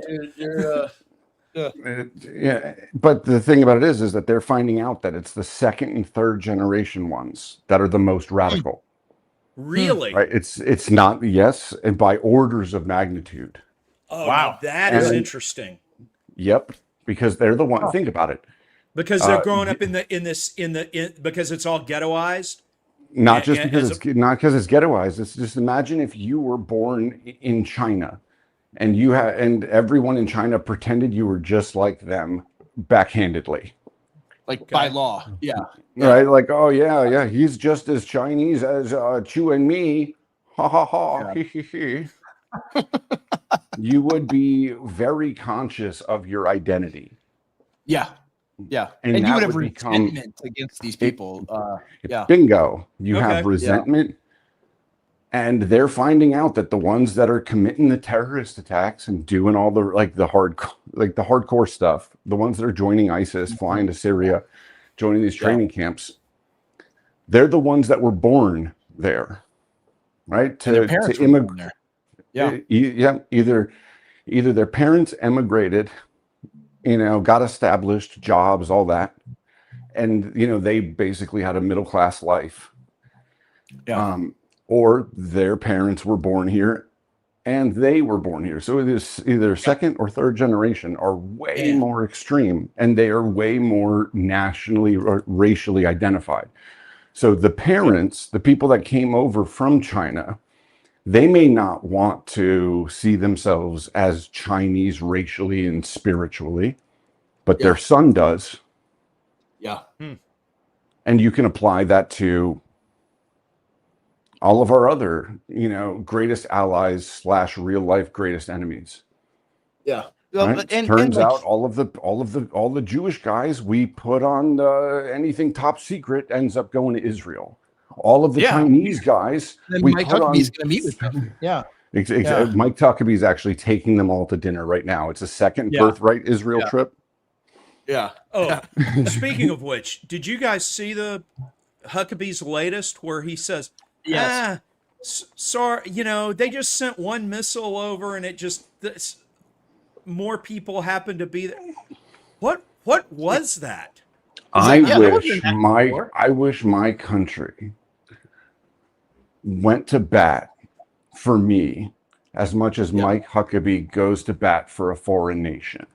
It's I'm sorry, but not only does even if this guy wasn't being a traitor, right? Even if he wasn't taking out traitors to dinner and giving them non-public information, even if none of that happened, even if none of that clearly demarked treason happened, this guy should be clipped on principle. Right? You don't get to embarrass. Okay, so in the world of geopolitics, the superpower has no friends. Right? Watch the movie The Godfather. That is the closest parallel, right? All of the other families are supposedly aligned with him, but at any stumble, any trip, any hesitancy or show of weakness, these supposed friends, pull out their knives and come after them, right? So the world hegemon has no allies. That's right. The world hegemon has no friends. And that makes making the superpower look weak. That's the greatest crime. It's not just the treason, it's the embarrassment. That's right. And the thing about Israel being a strategic liability is it embarrasses the United States. It makes the United States look weak. Yeah. And immoral, unwise. Let's keep going down the list. Yeah. No one with Israel, no one is scared of US politicians anymore. They're just like, oh, well, we'll just bribe whoever we have to bribe, like the Jews do. Yeah. Right. That's how the makes- Chinese it- look at it. Absolutely. Yeah, it makes Israel makes our leaders, this APAC, Mr. Ron Lauder on the Congress, the guy that inherited the billions of dollars from Estee Lauder, him doing his little, we're not going to let anti-Zionists control the future. I'm sorry. You just live here. Like, that's it. Like, you don't actually get to say anything. Like, you have no say in this. And, and the more you that- think you do, the more you're going to very abruptly find out that you don't. Yeah. And that I actually don't want that to happen. Yeah, that's a statement is when a he says anti-Zionist, oh yeah, it is. Of course it is. But he says anti-Zionist, right? What he means is not like someone like me who is like, I don't really care one way or the other about Israel. I just care about America and what's good for us. And I want my country in its foreign policy and everything else to be for us, not for some foreign country, right? They view that as anti-Zionism, right? Well- They view that as indistinguishable from like the college kids in the not hijab, what's the scarf? Just Takia? just like the Chinese kids that were born here, right? Yeah. The Jews here in America, 97% of them anyways, they refuse to basically pick a side. Yeah. Which Which so one they is are it? they are But it's exactly like Ben so Shapiro. basically you are Yeah. Ben Shapiro. The reason that the reason that people like Ben Shapiro exist is the same reason why I am not indifferent. I am an anti-Zionist. Yeah. The nation of Israel either needs to be completely independent and have really, we need to treat them like Somalia. We need to freeze all their visas. None of them can come here anymore, and none of their money can come here anymore for at least 50 years. Or it needs to be destroyed. One of these two things has to happen, or we are going to be destroyed. This is like a drowning person, right? Like, what happens when you try and save a drowning person? You drown. Exactly, because they pull you down because they are in a panic, right? These people are in a panic. So they are so desperately trying to clamp down control. They are exposing us to our enemies as weak and ineffectual, which means the knives will come out for us. Yeah. Right. The 13-day war with Iran or whatever showed the entire world that if you can survive 2 weeks of U.S. missiles, you will win any conflict. Yeah. Right. So all China has to do you basically, through your desperation and your flailing to cling on to power or to cling on to influence, you have literally opened the gates of Toledo. You have told all of our enemies where to go. Yeah. You have given all of the United States enemies the game plan, the roadmap to how to beat the U.S. in a military conflict, which only leaves nuclear left. Thank you very much, Israel. All Russia has to do is sit back and be a missile sponge for 2 weeks. Yeah. All China has to do, or Iran has proven that it can do, is be a missile sponge for 2 weeks. And there goes all of the US's offensive capabilities, and it will take us roughly 2 years to build enough of them back again. So you've exposed our strategic and our manufacturing and our logistic weaknesses to our enemies. We are trying to save a drowning person. Yeah. I had an interesting dinner with someone intimately involved in all this. If you can imagine companies that happen to be named after Lord of the Rings references. And this was Which one? Well, let's talk privately, because I've had some interesting talks with one of a company named after a Lord of the Rings thing. Yeah. So you have to be more specific. But I think Parker Parker has a really last week. Palmer? Lucky Yeah. said Palmer. Yeah. Palmer, sorry, said something where he reiterated what this conversation was with this other gentleman, where the calculus is changing and us building to our capability rather than to capacity has been a tragic mistake. And in other words, oh, look at this Wonderwaffen we can build 3 of in a year. And it's the most capable, beautiful, gold-plated thing ever, and we can only build 3 of them, as opposed to, in World War II, we decided, what can our current manufacturing base build a bajillion of overnight? And that's what we designed. And, That's right. And that seems so simple, but the problem is we have created every incentive. Procurement is massively broken, and it's a very both from the congressional side, the way procurement works, and it's to study it, it'll make your gums numb, but it's we have created a system that incentivizes basically we're selling Rolex watches because that's where you get this massive profit margin. That's right. Yeah.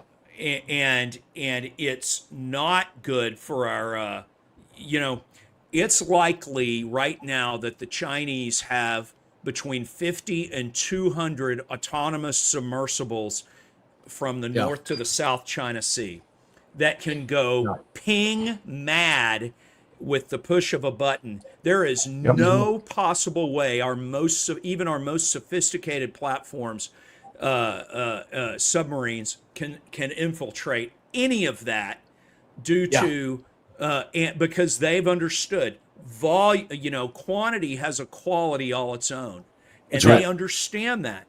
And the Chinese just dropped a supersonic missile that can carry. Sure did. I believe it's a hypersonic missile that can carry, I believe, 50 to 75 kilograms of high explosive, which is a lot, which is basically a cruise missile. Yeah. And except it's this doing thing goes Mach 4. Mach 7. Oh, is this the Mach? So is this the one with it the costs scramjet built in? $150,000, yes. Yeah. That's all. It only costs $150K. My car is worth 2 hypersonic Mach 7 That is incredible. missiles that can deliver a payload a third of a JDAM.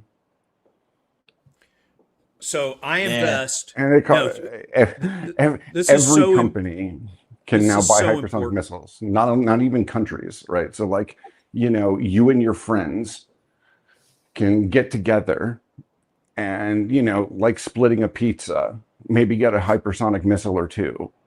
It is 1/4 of the average single family home in America. So a Zoomer has a better chance of getting a hypersonic delivery mechanism of explosives or other ordnance than he has of getting a house. Yeah. What is like our best missile? What does that cost? Like $3 million, $10 million? What you talking about? Well, we don't have anything comparable to that, but we do, just not in cost. So a good friend of mine is one of the guys that is in charge of the U.S. hypersonic missile program, and it's just right now it's shipborne, and we're getting it ready to be land launched. So right now we can only do hypersonic missile stuff from boats. Yeah. And people need to realize the hypersonic deal is a specific. But it's not $150K. Every Minuteman reentry vehicle is massively hypersonic. Hypersonic is speaking to a capability to where you can maneuver it's non-ballistic hypersonic. So it's a special category. I remember when hypersonics it flies straight. That's right. When hypersonics first came out and they were using this term, I was like, has anybody already go fast. The latest MERV reentry vehicle is re-entering at about Mach 11, What are they Yeah, talking? yeah. And so this is a specific type of delivery vehicle. Yeah. Um, Yeah. Mm. You know, And the so, yeah, what do ours cost? What's the?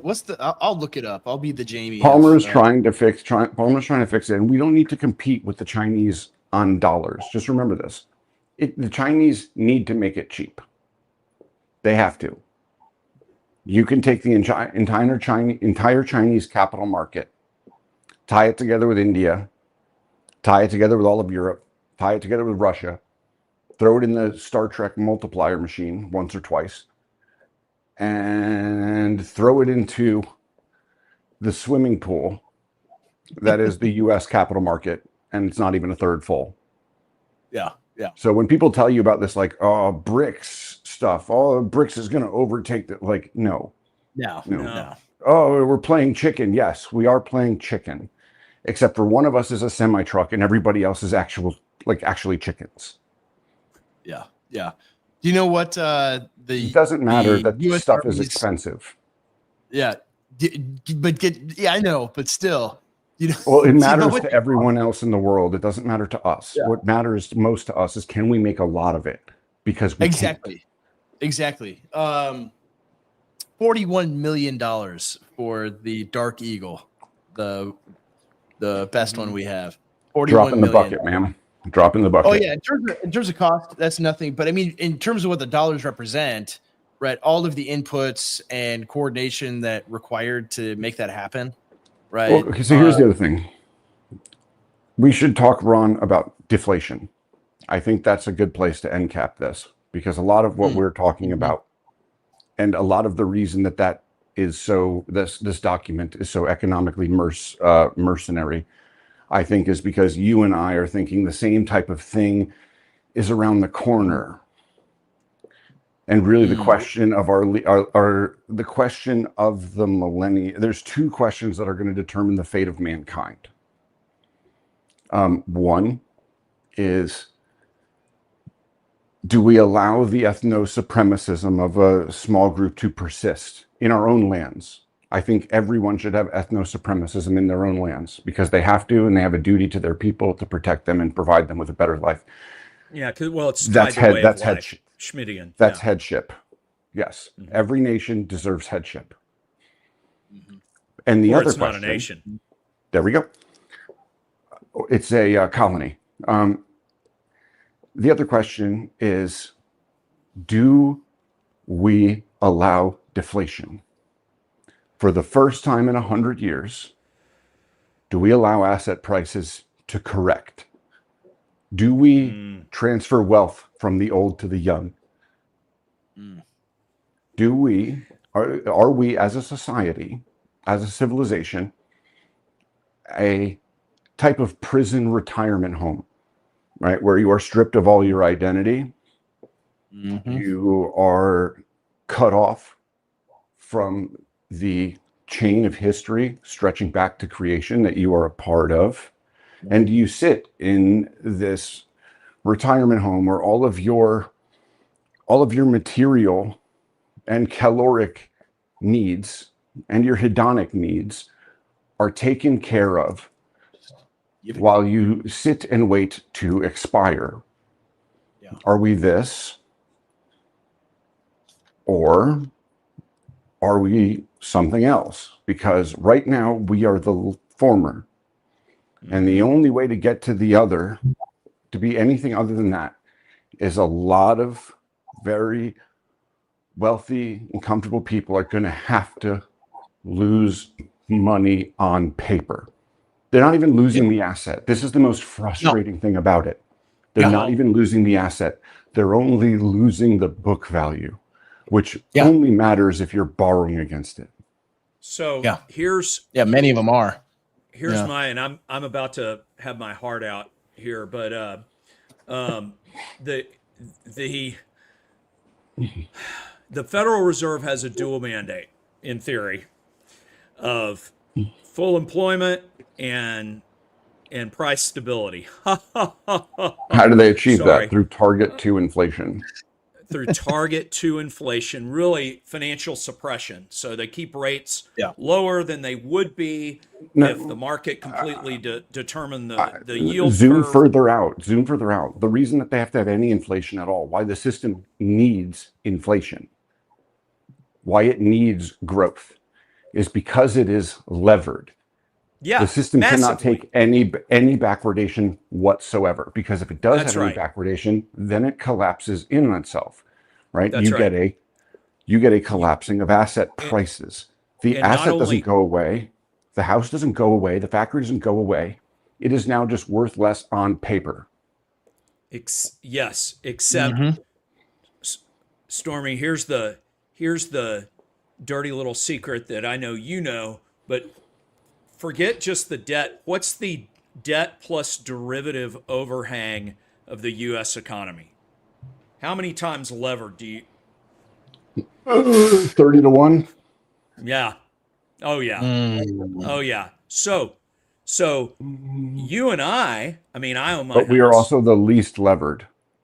Oh, This sounds yeah. very scary. I own We my are also the car, I own least my levered. house, all the stuff. I could sit there and I'm like, and I'm sitting on a huge pile of cash and cash equivalents. Same.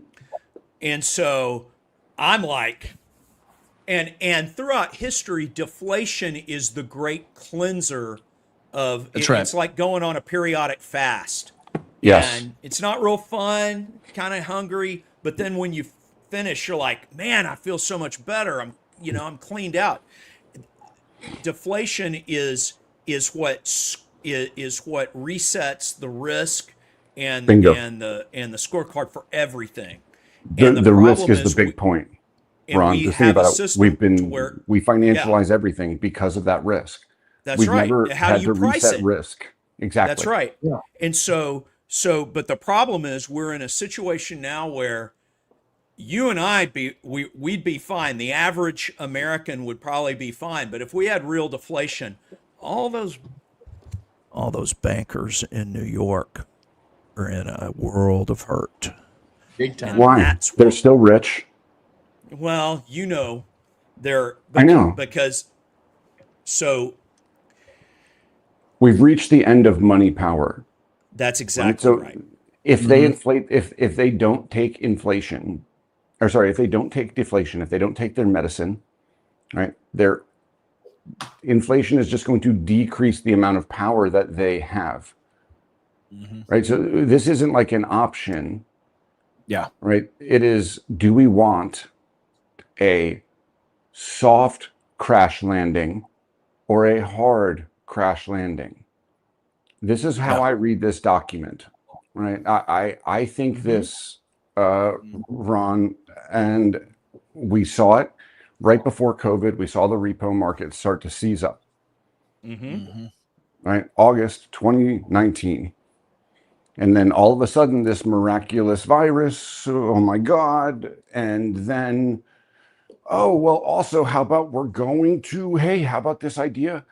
How about you don't ever own anything anymore and you can just rent everything and we'll make all your debts go away as long as you maybe let our debts go away, whatever. And we're going to put a gun to Mr. Powell's head, because what was he doing at the time? How did we get the repo crisis of August 2019? He raised interest rates 50 bips. That's it.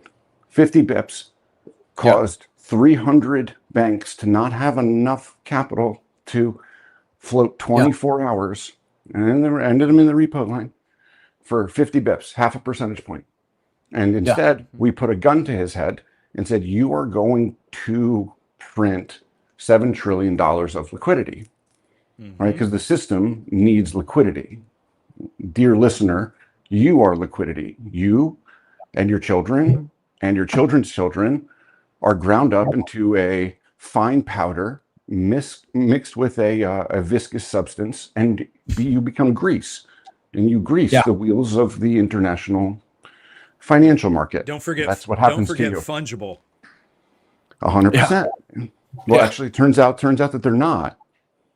No. They're finding out now. So this is that system was breaking, and you had to print $7 trillion. And what happened? Well, you have things like everything getting twice as expensive. Yes, you had 50% inflation over 3 years. But you also had the popping up of BRICS. You have the explosion of Bitcoin. Now every central bank in the world is trying to stock up as much gold as possible. You see the problem here, right? It's inflating, choosing the inflation lever again isn't an option, because now everyone is so scared, they're backing away from the system entirely. Yeah. Right. So yes, because the bankers that he mentioned will still be rich. Yeah. When deflation hits, they'll still own their mansions, they'll still own their assets, they'll still own their homes, they'll be fine. We're talking about, they care about the financial control. Well, if you're losing your grip on control, we need to take the keys away from you, Grandpa. And the problem is that there's this, all of the, why do we have the U.S. military world police? Why are we re-gearing up our defense industrial base and our, global strategic assets and bringing them more to the U.S.?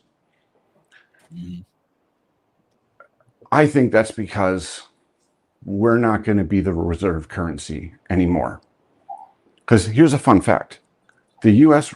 dollar being the world reserve currency doesn't benefit the U.S. people, nor has it ever, in any way at all. Because remember, you had to get 50% inflation, and your tax dollars, your children are more and more and more in debt, because Jerome Powell had to print $7 trillion more to basically create the liquidity to keep the global the global financial system running. Yeah. Right. So the global financial system benefits large multinational business. Right. It really, because business has gotten to a point now at that level that the only way that you can basically succeed is by arbitraging various parts of either production or labor in various jurisdictions. And that's really how you make your money. None of these corporations are paying any tax anyways. I can tell you how they do it, right? It's a strategy, right, called, I can't remember what EY calls it, but basically, like, we take all of our percentage of revenue that comes from royalties and licensing, and so we sell all of our logos. We're going to sell all of our logos and even our name of our company. We're going to sell that to a holding company based in Ireland, and we're going to pay this holding company we just created, let's say 20% of revenue for licensing. And that's because Ireland doesn't have tax on intellectual property royalties or licensing. That's right. Right. Yeah. You have these things called reciprocal dual tax treaties, right? So if something is not taxable in one place, the business that you do in that place isn't taxable in the US. And then we're going to take all of our proprietary trading department, and then we're going to make that a separate company, and we're going to locate that new separate company in the Caymans, and then we're going to pay those people like say 10% of revenue to do the proprietary trading. And you basically take the company and the revenue coming in the door, and you break it up and basically sell it to yourself as services. And each one of the services lives in a place that just so happens to not tax that particular service. Weird. So That's right. none of these expense companies for the U.S. entity. Exactly. Yeah. That is exactly correct. Oh, and they get to write that off. Yeah. So in the end, none That's of how these you- companies that's are how you paying net it any out. taxes. Yep. None of these companies paying any taxes anyways. The only people that benefit from the world reserve currency is them. Right? The nation has to pick who it serves. And the only reason that any of these companies get to exist the way they exist is because of the implicit threat of, if you fuck with me, sorry, I made it almost all the way to the end. Oh, you almost made it. Oh man, if you mess with me, It's already in any labeled way, explicit anyway. It's too late now. basically the reason why nobody messes with the Unilever business or the Unilever CEO or anything like that is because of the explicit threat of U.S. military force. Right. Yeah. So we pay for this global machine to protect this system. So if that system is breaking anyways, it seems that we're pulling back the machine anyways. Because how does Unilever get to operate in Uzbekistan without the quick reaction force off of some carrier somewhere? I don't know, Ron. What's your take? Do you think they're going to choose inflation? I think they'll do whatever they can to try to keep from having deflation, unless Trump gets somebody who's in his back pocket and even then, I think for that age cohort, deflation is just that's going nuclear for those guys. It's just because they can't. Just because. Well, okay. They're going to end up like we'll Europe see. with a bunch of young men that won't fight for them. That's right. Who's joining the U.S. military? Look, I think we're in a situation where this is a house party in the 70s, and it's 3 a.m. and everybody's looking for another bump to keep it going. And no one wants the disco ball and the bright shiny light shining on it to stop. And so, but at some point, either the cops show up or somebody freaks out, or you walk in on the weird stuff going on in one of the guest bedrooms, and or the crab dip goes bad.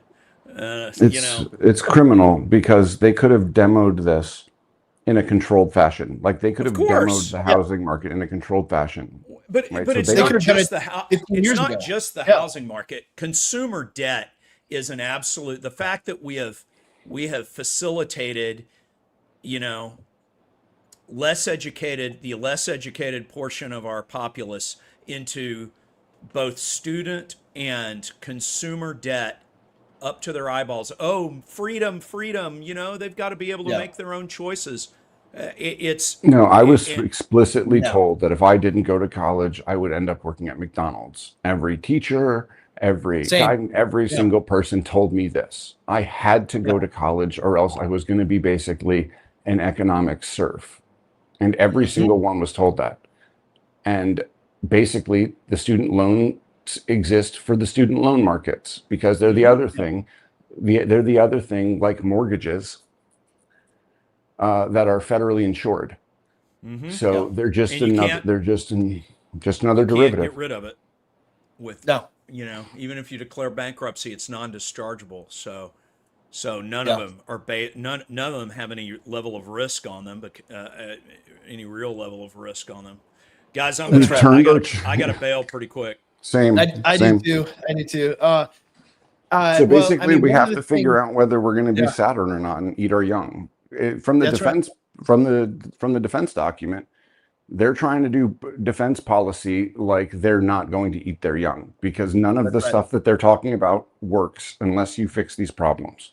That's right. Right. The biggest threat to the Pentagon, legitimately, the biggest threat to the U.S. government is going to be the U.S. population if they want to keep on choosing bumps of cocaine. And I firmly believe that in not even a Fed posty way. And I don't want that to happen. It's descriptive. It's not 100%. You're getting to the point where, all of your, most competent men under 40 years old are unable to marry and unable to form families. Any history book will tell you what happens next. You're in danger if that's the case. Yes, 100%. Did you guys see? I mean, we could close on this. Did you see Trump's statement today where he said that he expects interest rates to be at 1% next year? Did you see that? So we're choosing cocaine. And so, back to your plane crash he thinks he can stop the housing market from seizing up. Right now, the housing market is seized up. Right, sellers are too scared to sell because they can't move into anything else. That's right. They've outpriced buyers. So he thinks he can unlock this by just bringing mortgage rates down. He's going to find out exactly what Japan found out. They're going to try and do yield curve control, and they're going to watch the market blow the long bond out. And that is what mortgages are actually based on. The market's going to tell him he's a liar, and he's going to be really upset and really confused. Yeah, the yield curve steepened drastically off of this week's move. Yep. All right, and that would make boys. Martin Armstrong right. He's saying that the rates are going to go up and up and up for the next at least 8 years. All right, we're going to look at 8% Fed rate. All right, by let's go. 2027. This is great. This is great news. I mean, for real though, like for years I've been like, we need 20% interest rates. Right? We need like through the roof to bring down prices, right? In everywhere. Right. The same reason why is the same reason they were trying to fill the country full of immigrants. Same reason why they're doing it in Europe, right? They're just spoofing GDP. They're trying to keep velocity of money up. Yeah. Yeah. They're giving these people debit cards. Velocity instead of store value. Exactly. Velocity at the cost of store value. Yep. And they think they're slick. This is not going to work well. No, it's not. Anyways, Ron. All right, fellas. Thank you. Thank you for joining today. And I'm very sorry I said 2 swear words, and I apologize to anybody that heard them. And I'll ask my children what they heard today. No, I won't. No, thank you guys. I really appreciate it. Like the insight you bring each time, especially in terms of finance and economics. Like people are not going to get this anywhere else, and so apparently not even in Washington. No, unfortunately. Well, Merry Christmas, everyone. Pray for high interest rates, and thank you to Ron and to Stormy, and have a wonderful weekend, and we'll see you guys next time. Pray for people to make sacrifices. That's right. Peace.